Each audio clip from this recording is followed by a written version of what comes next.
simply don't have to deal with. But how can you leverage these unique strengths without letting the negatives overpower them? So first, you need to understand how to harness hyperfocus. And to understand how to harness hyperfocus, you need to understand my friend flow state. I basically talk about flow state in every single one of my videos, and there is a reason for that. Flow state happens when you've been working on a task for about 15 to 20 minutes without any distractions, and you become so fully immersed, it might even start to become enjoyable.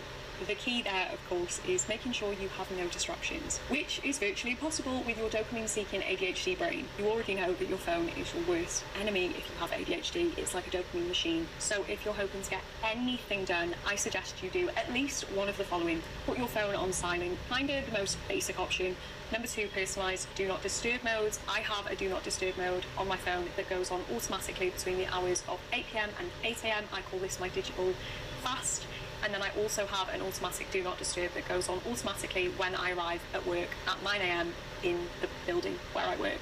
This way I don't even have to motivate myself or remind myself to remove distractions. My phone does it for me. And finally, get to know Forest. If you don't have Forest downloaded already, this is an app on your phone where you set a timer for how long you want to stay off your phone for, and during that time it grows an imaginary tree. If you go on your phone, the imaginary tree dies, and I'm sure you're thinking, Faye, why do I care about an imaginary tree? I have no idea, but trust me, it works. Next way you're going to leverage your ADHD brain is seeking out creative roles. This does not mean you need to be the next Pablo Picasso. For years I thought that I wasn't a creative person because I was rubbish at art, but creativity is so much more than that. It's about being able to think outside the box and problem solve, whether that's in business, scientific research, or marketing, or whatever else interests you. Use your naturally creative brain to your advantage. And the last way you're going to leverage your ADHD brain is by using your problem solving skills to find the most efficient path to achieving your goals. My inherent ADHD trait of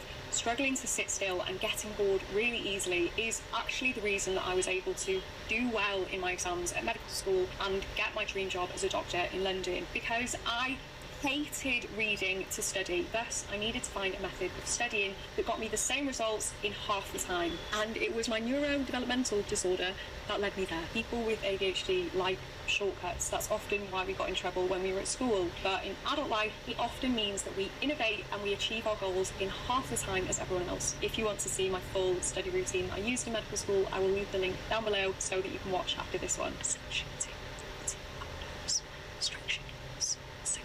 Your ADHD brain might hate the idea of a mundane routine, but I promise you it's what you need. Studies have shown that adults with ADHD who implemented structured routines into their lives reported significant improvements in time management, organisation, and overall quality of life. Routines provide